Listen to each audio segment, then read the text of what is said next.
नमस्कार, स्वागत है आप सभी का। आप देख रहे हैं एनएमएफ न्यूज, आपके साथ मैं हूं नमता चौधरी। जंतर मंतर पर भारी बवाल शुरू हो चुका है। सोनम वांगचुक की तबीयत जिस तरीके से बिगड़ती जा रही थी, आदेश आया और दिल्ली पुलिस उनको अस्पताल लेकर जाती हुई नजर आई। तस्वीरों में साफ तौर पर देखा जा सकता है। सोनम वांगचुक के इस प्रोटेस्ट से जाते ही दीपके ने बवाल काटना शुरू कर दिया कि जी अज्ञात जगह पर ले गए तो अत्याचार हो रहा है, हम इस आंदोलन को रोकेंगे नहीं, वगैरह वगैरह। सवाल ये उठता है कि जंतर मंतर को किस चीज में तब्दील करने की कोशिश की जा रही है और यह हंगामा क्यों बरपा है, इसी पर विस्तार से चर्चा करेंगे। पंकज जी, पहले एक बार में तो खबर आई कि उठाकर ले गई दिल्ली पुलिस, लेकिन वो उठाकर नहीं लेकर गई है भैया, वो अस्पताल लेकर गई है। और खबर ये फैलाने वाला अभिजीत दीपके था कि अज्ञात जगह पर उठाकर ले गई पुलिस। दिल्ली पुलिस ने बकायदा ट्वीट भी कर दिया और अपना स्टेटमेंट भी दे दिया ये कि ऑनरेबल दिल्ली हाई कोर्ट के आदेश के अनुसार हम सोनम वांगचुक को अस्पताल में ट्रांसफर कर रहे हैं क्योंकि इनकी तबीयत बिगड़ रही है। और हुआ यह था कि एक पीआईएल फायर की गई थी वहां पे, जिसमें यह कहा गया था कि उनकी खराब होती हुई सेहत को देखते हुए सरकार कोई कदम उठाए। दिल्ली हाई कोर्ट जो है वो सरकार को निर्देश दे कि सरकार कुछ करे इनके लिए। दिल्ली हाई कोर्ट ने कहा कि वाकई बात बहुत सीरियस है, सोनम वांगचुक की तबीयत खराब हो जाएगी तो अच्छा नहीं होगा, तो उनको अस्पताल में शिफ्ट कर दिया जाए। तो उसी आदेश की तामील की है दिल्ली पुलिस ने और लेकर गई है। लेकिन इन लोगों ने जो पैनिक फैलाया, ज्यादा देर नहीं पैनिक फैला, 2 घंटे के आसपास सुबह से लेके अभी तक ये हुआ ये कि ये जो अभिजीत दीपके है वो जंतर मंतर पे नहीं, एक होटल के एसी कमरे में रात को आराम फरमा रहे थे साहब। अब जब आराम फरमा रहे थे तो पुलिस पहुंच गई वहां पे और फिर पुलिस ने इन्हें कहा कि आप साथ चलिए, सोनम वांगचुक को ले जाना है क्योंकि आप ही का प्रदर्शन है, रहेगा तो हमें सुविधा होगी। उस वक्त ये अभिजीत दीपके ने ये कहा, और सौरभ दास का मैंने वो ट्वीट भेज दिया है कि पुलिस मुझे परेशान कर रही है, प्रताड़ित कर रही है। सोनम वांगचुक भूखा प्यासा जंतर मंतर पे, अभिजीत दीपके एसी रूम में, होटल के एसी रूम में।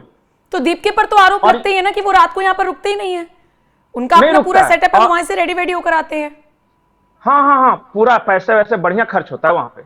अब इनको लेके आई तो आप देखेंगे कि सबसे पहले एक हंगामा हुआ, एक व्यक्ति मोबाइल से कुछ बना रहा था तो सीजेपी वालों ने प्रोटेस्ट किया। बाद में पता चला कि वो व्यक्ति दिल्ली पुलिस का आदमी था और वहां ऑन कैमरे पे सब कुछ करना था ताकि कल को जाके ये सब कोई इल्जाम नहीं लगा सके। फिर आप देखिए कि चादर से घेरने की कोशिश की, ये सीजेपी वाले थे, पता नहीं क्या छुपाना चाह रहे थे अंदर से। ये व्हाइट चादर एक दिख रही होगी। अब सोनम वांगचुक के क्या सामान था वहां पे, कुछ तो ऐसी चीजें थी जो कि दुनिया को न पता चले। अब ये क्लेम और काउंटर क्लेम है, उसमें मैं कुछ नहीं कह रहा हूं। कुछ लोग ये कह रहे हैं कि खाने का सामान था, इस वजह से वो चादर से ढक दिया, लेकिन मेरा इसमें कोई नहीं है। अब क्या था वो राम जाने।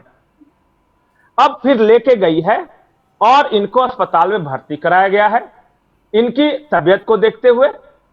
और फिलहाल स्थिति वहां पे शांतिपूर्ण है, पुलिस वहां पे आ गई है और ये जो अफवाह फैलाने वाले लोग थे इनको मना किया गया है कि आप झूठा सच मत कुछ बोलें और सब कुछ सुरक्षित है, कोई कहीं नहीं है। और जबरदस्ती बिल्कुल नहीं की गई। 2-4 लड़के थे, उन्होंने कोशिश की कि अच्छे विजुअल बनवा दे धक्का मुक्की करके, पर दिल्ली पुलिस की आप जान ही रहे हैं क्या है, ऐसे ऐसे लड़कों को वो रोज डील करती है। तो इनको हटा दिया, उनको ले गए और यही है पूरी कहानी, इससे ज्यादा कुछ नहीं हुआ। तो इतना बवाल काटने की कोशिश 20 जुलाई से पहले, क्या ये समझा जाए कि सोची समझी साजिश है? मतलब अगर मैं इन वीडियोस की बात करूं तो इसमें तो बहुत अच्छे तरीके से लेकर जाया जा रहा है, कोई बड़ा बदलाव नहीं है, लेकिन दीपके वो बकायदा वो लाउड स्पीकर लेकर चिल्ला रहे हैं कि हंगामा तो वो कर रहे हैं, करवाने की कोशिश कर रहे हैं, कह रहे हैं आंदोलन जारी रहेगा। ये सारी चीजें करने की क्या जरूरत है? मुझे 2 दिन पुराना उनका वो वीडियो याद आ रहा है जिसमें वो दिल्ली पुलिस को लेकर कह रहे थे ये हमें शूट क्यों कर रहे हैं, हमारा वीडियो क्यों बना रहे हैं, हमारी बातें क्यों सुन रहे हैं पर्सनल। आप कौन सी पर्सनल बातें कर रहे हो यहाँ पर, मुझे तो ये समझ नहीं आ रहा। अच्छा, जंतर मंतर का स्टेज है, वहां पे पर्सनल क्या चल रहा है?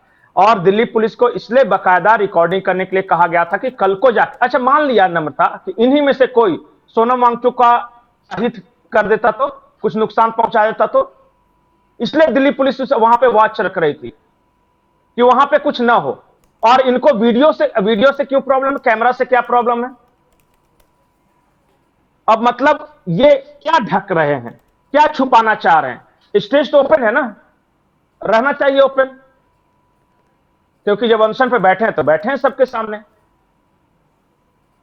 अब क्या है वो तो अब दिल्ली पुलिस बाद में करेगी, लेकिन सच्चाई ये है कि दिल्ली पुलिस ने दिल्ली हाई कोर्ट के आदेश पे ये अपना जो प्रक्रिया उसने पूरी किया है, माननीय कोर्ट के आदेश का पालन किया है और बहुत शांतिपूर्ण तरीके से पालन किया है। पंकज जी, हम एक और चीज देख रहे हैं इस पूरे प्रोटेस्ट के दौरान। एक तरफ सोनम वांगचुक के समर्थन में कई सारे लोग वीडियोस बना रहे हैं, बॉलीवुड तो एकदम से मतलब उनको तो टास्क मिल गया है, और दूसरी तरफ फिर मैं आमिर खान का वो स्टेटमेंट जो वायरल है, राजकुमार ईरानी का स्टेटमेंट वायरल कि भैया कौन हीरो बना रहा है, पिक्चर उनके ऊपर बेस्ड ही नहीं थी। ये एक बहुत इंटरेस्टिंग कहानी है, थोड़ा सा 7-8 मिनट लगेगा, और ये जब कहानी आप सुनेंगे ना कि क्या है ये, अचानक आप देख रहे होंगे 3-4 दिनों से कुछ सेलिब्रिटीज, कुछ नेता, और अचानक एक कैंपेन चल रहा है, और फिर आमिर खान का स्टेटमेंट आ गया और राजकुमार हिरानी का स्टेटमेंट वायरल होने लगा। वो सब जो चल रहा है ना, वो पैकेज, वो बहुत बड़ा खुलासा है, और दर्शकों से रिक्वेस्ट करूंगा कि इसके तुरंत बाद वो खुलासे पे जो वीडियो बना रहे हैं वो जरूर देखें कि अंदर क्या चल रहा है ना, उससे पता चलेगा। मैं चाहूं तो एक लाइन में बता दूं, लेकिन वो फिर समझ में नहीं आएगा और फिर एस्टेब्लिश भी नहीं होगा वो चीज। मैं प्रूफ के साथ, बाकायदा फोटोग्राफ्स, ईमेल्स वगैरह सबके साथ ये प्रूफ करूंगा कि पीछे से क्या चल रहा और अचानक ये बड़े बड़े सेलिब्रिटी क्यों आने लगे। जरूर देखिएगा, कोई भी दर्शक होंगे। चलिए ठीक है, कुल मिलाकर एक आरोप लग रहा है कि इन्फ्लुएंसर्स को पैसे दिए गए हैं वीडियोस बनाने के लिए सोनम वांगचुक के फेवर में, और पंकज जी उसी वीडियो का जिक्र कर रहे हैं कि उसको सुनने के लिए आपको कम से कम 8-10 मिनट चाहिए होंगे। फिलहाल इस वीडियो में हम जिक्र कर रहे थे कि दिल्ली पुलिस लेकर गई है अस्पताल सोनम वांगचुक को, लेकिन प्रेजेंट ऐसे किया गया कि उठाकर ले गई तो हिरासत में ले गई, तो कुछ कह रहे हैं गिरफ्तार करके ले गई, कुछ कह रहे हैं अज्ञात जगह ले गई तो हमारे ऊपर अत्याचार हो रहा है। ऐसा कुछ नहीं है। जितना पैनिक फैलाने की कोशिश जंतर मंतर पर की जा रही है, मुझे लगता है कि अब से थोड़ी देर बाद हो सकता है स्थिति कंट्रोल में आ जाए, क्योंकि अब जंतर मंतर को खाली भी कराया जा रहा है। बहरहाल अगले वीडियो में आपको विस्तार से वो इन्फ्लुएंसर वाली खबर बताएंगे, ये जो राजकुमार ईरानी और बाकी सारे बॉलीवुड सेलिब्रिटीज की खबर बताएंगे, लेकिन इस वीडियो में फिलहाल इतना ही। पंकज जी बहुत बहुत शुक्रिया। सोनम वांगचुक, जंतर मंतर पर प्रदर्शन, सीजेपी के प्रोटेस्ट, अभिजीत दीपके से जुड़ी सारी खबरों के लिए एनएमएफ न्यूज देखते रहिए।